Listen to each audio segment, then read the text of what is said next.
Hey viewers, welcome back to your own channel Target Bullseye with another video.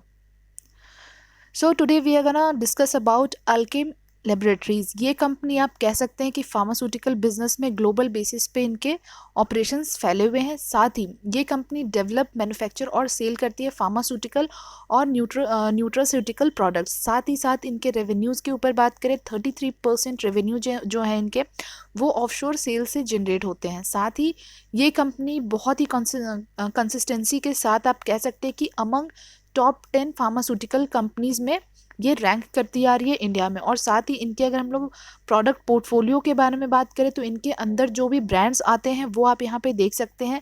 क्लेवेम हो गया, pan है, pan D, Taksim ओ और काफ़ी सारे। और ये जितने भी ब्रांड्स हैं ये आपको जितने टॉप 50 फार्मास्यूटिकल ब्रांड्स हैं उसके अंडर आपको ये जो कंपनीज है वो मिलती है।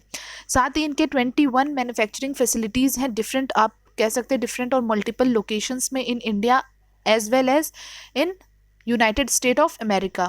तो हमने यहाँ पे देखा है जो इनके प्रोडक्ट पोर्टफोलियो और कंपनी करती क्या है। इनको थोड़ा और डिटेल में अगर हम लोग जाने तो इनके 21 आप देख सकते हैं मैन्युफैक्चरिंग फैसिलिटीज़ है जो हमने लास्ट स्लाइड में भी बात किया था।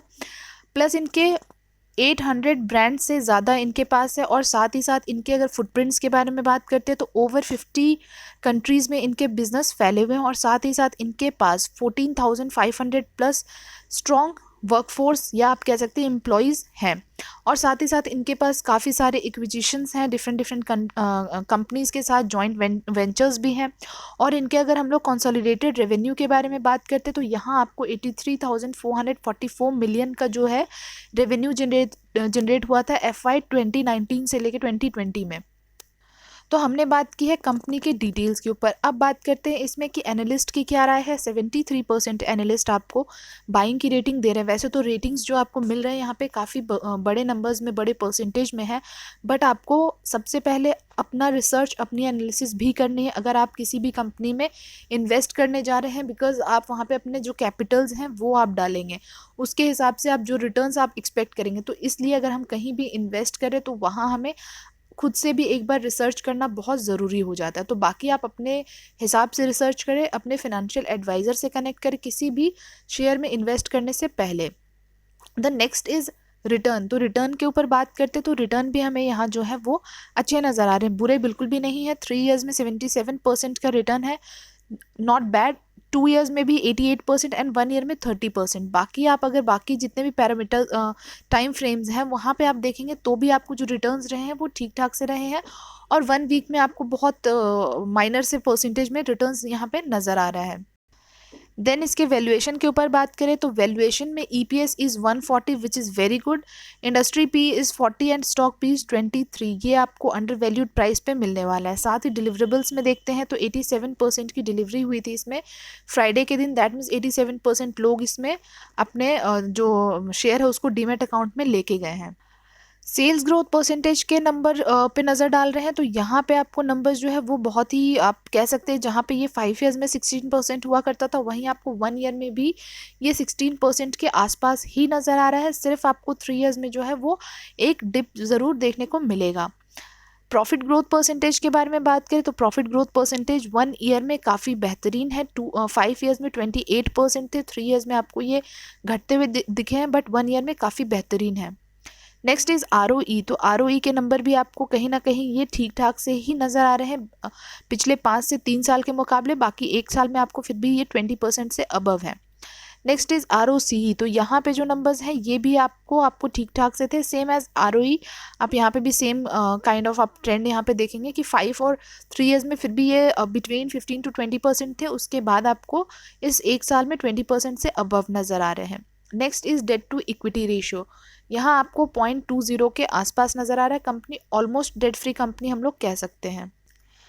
फिनेंशियल्स के ऊपर बात कर लेते हैं तो फिनेंशियल्स में हम लोग 4 साल के नंबर्स देखेंगे। सबसे पहले देखेंगे मार्च 2018 से लेके 21 तक के सेल्स के ऊपर बात करते हैं। सारे नंबर्स जो है वो करोड़ में देखने को मिलेंगे। आपको थ्रू आउट द ईयर आपको कहीं भी कोई भी डिप नज़र नहीं आ रहा है। बहुत बेहतरीन तरीके से कंपनी के जो सेल्स हैं वो जनरेट होते हुए आपको दिख रहे हैं। Next one is operating profit. तो ऑपरेटिंग प्रॉफिट के जो नंबर्स हैं वो भी आपको सेम आप कह सकते हैं कि थ्रू आउट द ईयर काफ़ी अच्छा खासा कंपनी परफॉर्म कर रही है on the basis of operating profit. Next one is net profit. तो नेट प्रॉफिट के नंबर्स भी आप देखेंगे तो यहाँ भी कंपनी ने अच्छा खासा प्रॉफिट बनाया है। पिछले 4 साल में आपको कहीं भी कोई डिप नज़र नहीं आ रहा, भले ही कितने ये कोविड आए हो या फिर कुछ भी आया हो, पैंडेमिक आया हो, डजेंट मैटर, बट फिर भी कंपनी ने जो है ईयर ऑन ईयर बेसिस पे सेल्स हो, ऑपरेटिंग प्रॉफिट हो, नेट प्रॉफिट हो, सबके बेसिस पे अगर देख रहे हैं तो कंपनी ने जो है वो पॉजिटिव में ही रिजल्ट्स पोस्ट किए हैं। अब देख लेते हैं कि एक बार क्वार्टरली बेसिस पे कैसे रहे हैं। तो क्वार्टरली बेसिस पे हम लोग 4 क्वार्टर के बारे में बात करेंगे, जून 20 से लेके मार्च 21 तक। अगेन यहाँ आपको नंबर्स जो है करोड़ में देखने को मिलेंगे। 3 पैरामीटर पे बात करेंगे। सेल्स के ऊपर बात करते हैं। सेल्स के जो नंबर्स रहे हैं ये आपको सितंबर 20 में बढ़ते हुए दिखे थे, और उसके बाद आप देख सकते हैं यहाँ पे दिसंबर 20 और मार्च 21 आपको दोनों ही क्वार्टर में ये गिरते हुए दिखे हैं। ऑपरेटिंग प्रॉफिट के ऊपर बात करें तो ऑपरेटिंग प्रॉफिट के भी नंबर्स अच्छे खासे आपको यहाँ पे गिरते हुए दिखे हैं, और अगर हम लोग दिसंबर 20 के मुकाबले देखें मार्च 21 में तो काफ़ी ज़्यादा आपको नंबर ये गिरे हुए दिख रहे हैं। साथ ही नेट प्रॉफिट के ऊपर बात करें तो नेट प्रॉफिट के नंबर्स में भी आपको सेम सिनेरियो नज़र आएगा, जिस तरीके से कि 2 क्वार्टर में आपको ये जो नंबर्स रहे हैं वो काफ़ी ही ज़्यादा आपको गिरते हुए दिख रहे हैं, same as sales and same as operating profit. तो कंपनी ने ऐसे ईयर ऑन ईयर बेसिस पे तो काफ़ी थ्रू आउट द ईयर काफ़ी अच्छा परफॉर्म किया है इस 4 साल में, बट यहाँ पे आप क्वार्टरली बेसिस पे देख रहे हैं तो क्वार्टरली बेसिस पे सारे नंबर्स जो हैं वो थोड़े आपको वीक देखने को मिले हैं।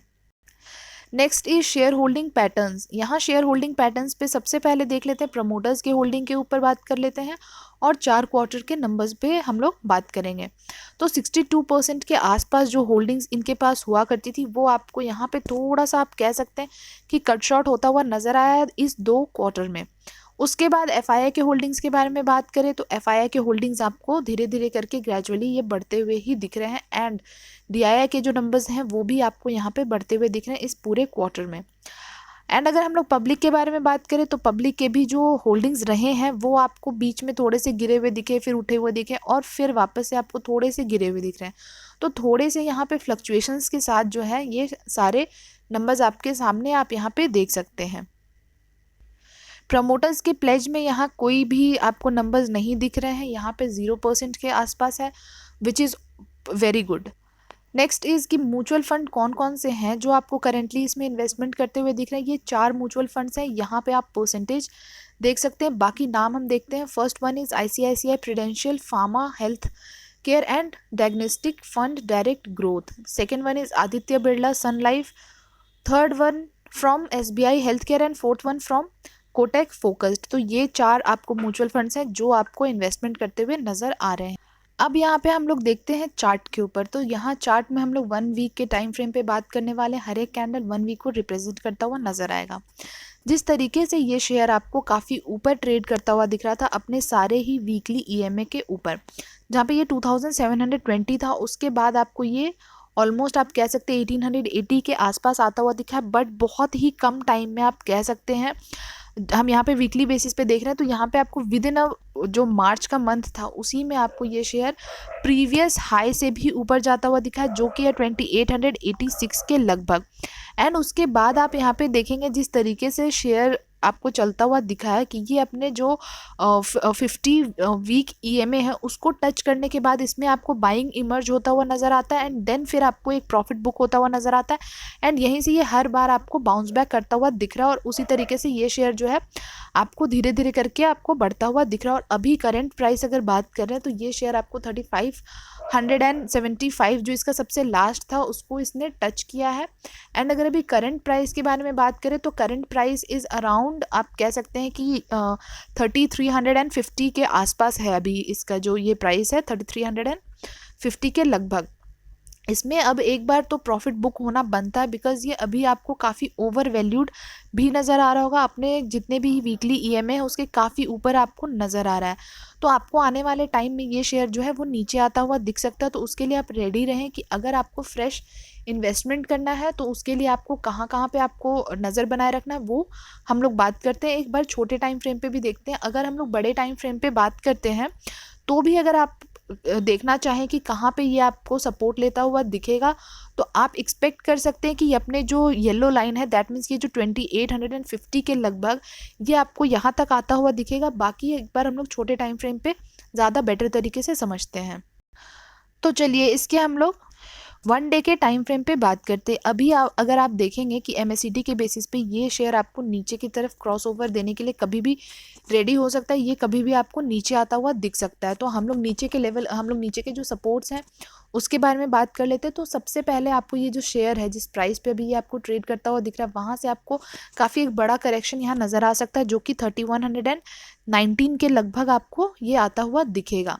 उससे पहले के अगर बारे में बात करते हैं, जिस तरीके से ये शेयर अभी आपको 3350 के आसपास ये ट्रेड करता हुआ नज़र आ रहा है, तो अगर सबसे पहले बात करें तो ये आपको 3250 के आसपास आता हुआ दिखेगा। उसके बाद आप देख सकते हैं कि ये 3119 के लगभग भी ये आपको सपोर्ट लेता हुआ दिख सकता है। और अगर उससे और नीचे के बारे में बात करें कि जैसा हमने येलो लाइन पे देखा था, जो दैट मीन्स जो 50 वीक EMA जो था, जहाँ पे हमने 2800 के आसपास देखा, वो काफ़ी नीचे हो जाएगा।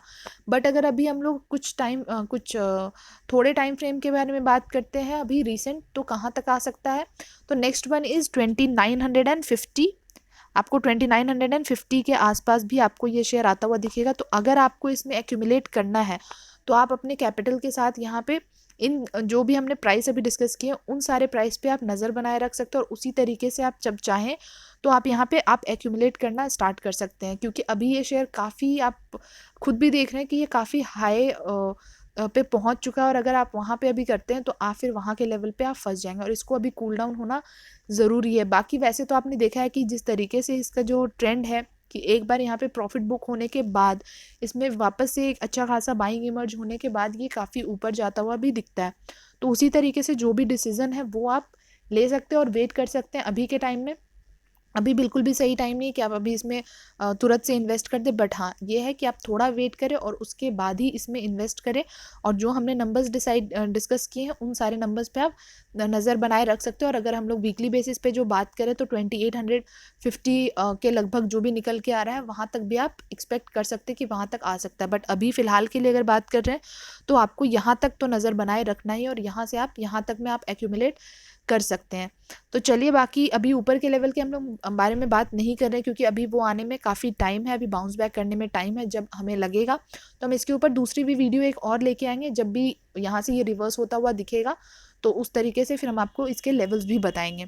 तो चलिए, बाकी अगर आपको कोई डाउट है या फिर आप कुछ भी पूछना चाहते हैं, आप हमें कमेंट बॉक्स में कमेंट करके पूछ सकते हैं। एंड आज की वीडियो में हमने काफ़ी कुछ डिस्कस कर लिया है। मिलेंगे हम आपसे बहुत ही जल्द नेक्स्ट वीडियो में, तब तक के लिए thank you and take care.